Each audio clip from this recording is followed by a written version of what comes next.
Hello and welcome back. We continue with our revision for creative arts and sports, and we shall proceed to section B of our paper.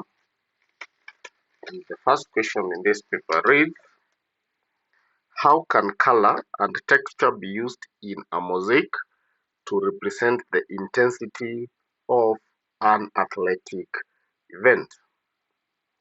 When it comes to color, we can use bright and bold colors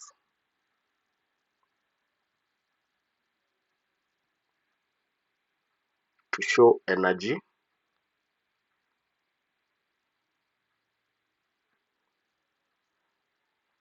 Two, we can use dark or contrasting colors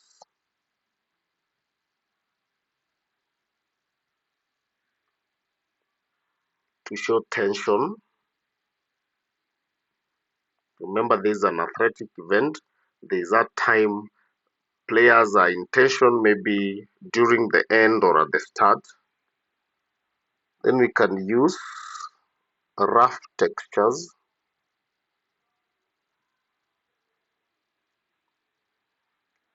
to show movement or struggle. That is the rough texture. And four, we can use smooth textures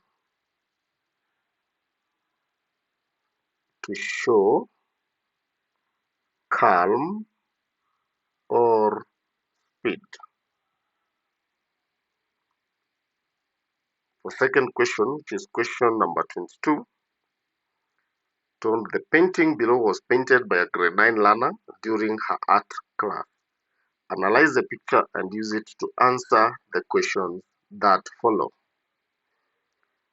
We are asked to identify the technique that was used to create the texture in the painting. When you see the texture here seems to be rough, and the technique used here is what we refer to as impasto. When impasto means that is the thick application of paint for texture. That technique is referred to as impasto, which means applying thick paint to achieve texture. Identify two sets of analogous colors that the learners used while painting. In our previous video, we discussed analogous colors, and we seen that analogous colors are colors that are next to each other on a color wheel. If we can come up with a simple color wheel so that we see some of the analogous colors. So red, yellow, and blue. These give us the primary colors. Then we have red and yellow giving us orange. Yellow and blue give us green. And blue and red give us purple. If you mix red and orange, you get red orange. Orange and yellow will give you yellow orange. Yellow and green will give you yellow green. Then green and blue will give you what is referred to as blue green. And here we shall have what is referred to as red purple or red violet. So there's a color wheel, goes round from the center. So when we look at this picture we have here, I can see there is use of color red, there is use of orange, there is use of yellow. So if I were to get a set of analogous colors, I can talk of red, orange, and yellow. I can see them. I can also see another set of blue. There is also blue, green, and there is also green. So these are two sets of analogous colors, that is colors that are found next to each other on a color wheel. Question 23. The diagram shows a creative art space that grade 9 learners visited. Use it to answer the questions that follow. So this space is called, so this space that we have here, you can refer to it as an art studio, or it could have been a creative art workshop. Note this is not a theater because we don't see the performance part, but there is a board where drawings can be made. Then apart from the creative art space shown above, name two other creative art spaces. We have a music studio. We can also have a dance studio as a creative art space. Then C, turn to name two careers that a learner can pursue from the creative art space shown above. So from the above space, which is an art studio, one can be a graphic designer, can also become a painter, or rather what we refer to as a visual artist. To question 24. A center player during a volleyball game wants to receive a service that she cannot reach with both of her hands. Which dig should she use? So this one can use the forearm dig, where they spread out their arms fully as they try to jump and reach for the ball. And we also refer to it as the bump dig.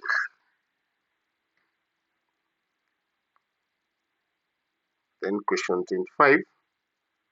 State two landing techniques a player can use during a game of netball. So in netball, we have two landing techniques. That is a 1 foot landing,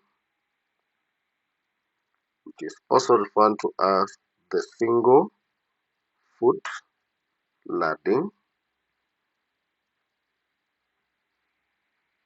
And 2, we have the 2 foot landing, which also refers to as a double feet landing. So these are two landing techniques that a player in a game of netball can use. To question number 26. Zeka, a grade 9 learner, was performing the following technique during her swimming lesson. So this demonstrated here is foot action for a certain swimming technique, and we are told to identify the technique that she was using, and this technique is the breaststroke. The breaststroke. Then be able to describe the leg and arm movement during this swimming technique. So in the breaststroke, arms move in a circular motion, pushing water outward. Then the legs perform a frog kick, or what we refer to as a whip kick, and that is what is demonstrated by the images here, a frog kick. Then C on the same, to state one safety precaution that Zeka should observe when swimming using this technique. So when you're using this technique, one, you should not dive head first in shallow water. That is when you're entering the water to perform the technique. Two, you should ensure the swimming area is clear of other swimmers. This will be to avoid collision with other swimmers, and then all the general safety for swimming can apply in this question. Question 27. Kiplagat, a middle distance runner, state two strategies he can apply during middle distance races. So strategies Kiplagat as a middle distance runner can apply include one, pacing, and this one will involve maintaining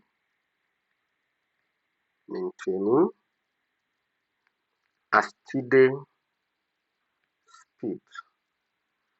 And two, a kick in the last lap. So a kick in the last lap, we can define this as a sprint to overtake competitors. So in the last lap, a middle distance runner should sprint to overtake competitors. Question 28. To study the diagram of the keyboard and answer the questions that follow. So we're trying to identify the notes marked X and Y respectively. Now on a piano we usually say the white note before these two black keys is always a C. So two black keys we have C. So from C we go to D, then E, then F, then G, A, B, C, D, and E. Then the black notes which are accidentals either raise or lower the white keys that are next to them. So like the first white black key can be C sharp, it can be C sharp, or it can be D flat. So the next one on between D and E will be D sharp or E flat. The one between F and G will be F sharp or G flat. The one between G and A will be G sharp and A flat. Between A and B, we have A sharp or B flat. The one between C and D, again, will be C sharp and D flat as we have seen. So X will be note D, and then Y can be B flat or A sharp. Question number 29. Turn to write the names of the parts reboot Q, R, S, and T in the following music stuff. So Q here is showing us what we call the G clef or the treble clef. R is a ledger line in the middle of the staff, which we call the grand staff, and this one represents the note middle C. S represents the F clef, or what we call the bass clef, and then T is referred to as a brace, or what we call a grand octave. So Q, we can see here, would be the treble clef or the G. clef. Then we go to R. R represents the middle C.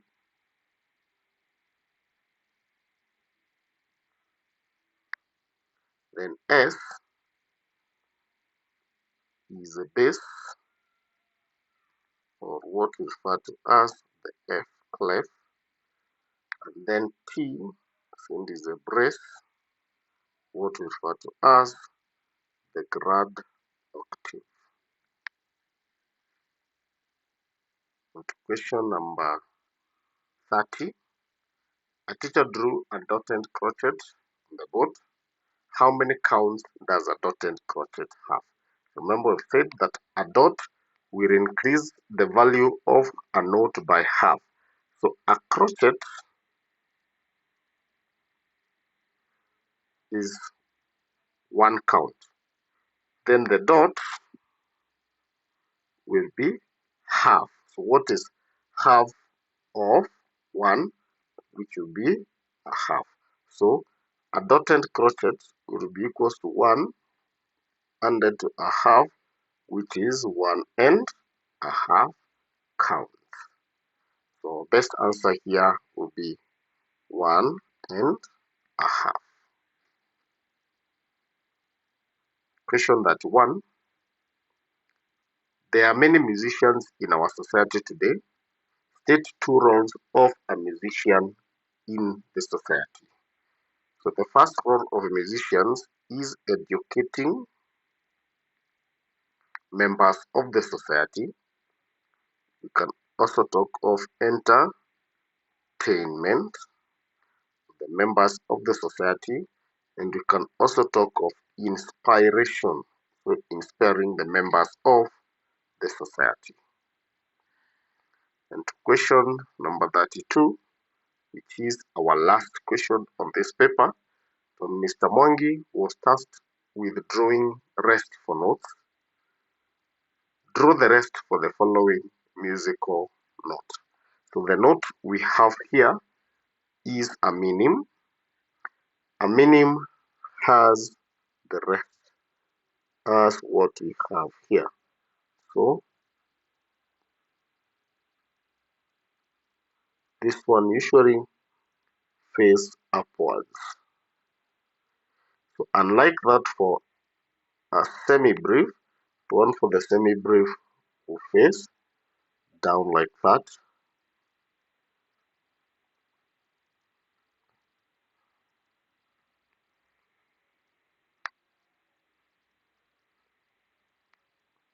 If you have a crochet, this one usually has 2 rests, either that one or this one. Then a quiver